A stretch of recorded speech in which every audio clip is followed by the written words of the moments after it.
সম্প্রতি ইরানের নৌবাহিনীতে একটি গোয়েন্দা জাহাজ যুক্ত হয়েছে। এই নতুন জাহাজটির নাম জাগ্রোস। এতে রয়েছে উন্নত বৈদ্যুতিক সেন্সর, যা ইরানকে সাইবার হামলা প্রতিরোধ এবং গোয়েন্দা নজরদারি করতে সাহায্য করবে।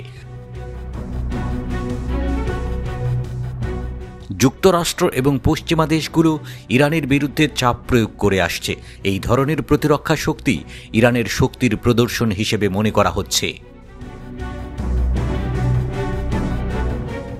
এবার ইরানের ইসলামিক রেভলিউশনারি গার্ড কোর IRGCর নৌবাহিনী পানির নিচে ক্ষেপণাস্ত্র কমপ্লেক্স উন্মোচন করেছে।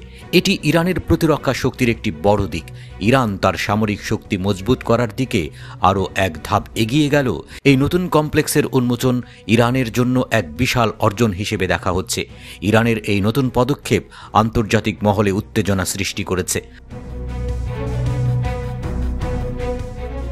IRGC নৌবাহিনীর প্রধান মেজর জেনারেল হোসেন সালামি এবং IRGC নৌবাহিনীর commander general Ali Reza Tangsiri ক্ষেপণাস্ত্র কমপ্লেক্স উন্মোচন অনুষ্ঠানে উপস্থিত ছিলেন। এই কমপ্লেক্সটি IRGC নৌবাহিনীর আধুনিক আক্রমণ ক্ষেপণাস্ত্র এবং মাইন বিছানো জাহাজের সিস্টেম ধারণকারী।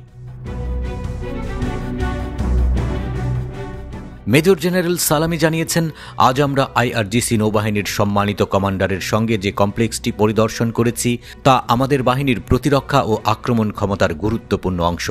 সালামি বলেছেন, এই কমপ্লেক্সটি একেবারে অসাধারণ এবং দুর্দান্ত, তবে এটি আমাদের নৌবাহিনীর সামগ্রিক প্রতিরক্ষা শক্তির ছোট একটি অংশ মাত্র। তার বক্তব্যের মাধ্যমে তিনি বুঝিয়ে দিয়েছেন, IRGC নৌবাহিনীর সামরিক সক্ষমতা আরও বৃদ্ধি পাচ্ছে এবং ভবিষ্যতে আরও শক্তিশালী হবে। সালামি দাবি করেন, IRGC নৌবাহিনী একটি শক্তিশালী প্রতিরক্ষা ব্যবস্থা তৈরি করতে সক্ষম হয়েছে, যা একাধিক স্তরের প্রতিরক্ষা নিশ্চিত করে। এটি ইরানকে একটি শক্তিশালী সামরিক অবস্থানে নিয়ে যাবে, বিশেষ করে যখন দেশের সুরক্ষা এবং সার্বভৌমত্বের কথা আসে।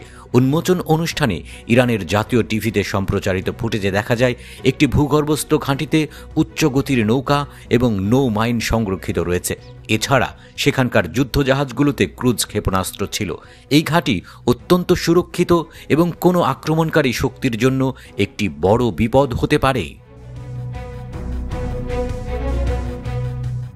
বিশেষায়িত যুদ্ধজাহাজগুলো সেখানে রাখা হয়েছে। প্রয়োজনে মার্কিন যুদ্ধজাহাজের বিরুদ্ধে ব্যবহার করা হতে পারে। ইরান তাদের প্রতিরক্ষা ব্যবস্থা এমনভাবে সাজিয়েছে যাতে কোনো আক্রমণকারী শক্তি সহজেই তাদের বিরুদ্ধে লড়াইয়ে জয়লাভ করতে না পারে।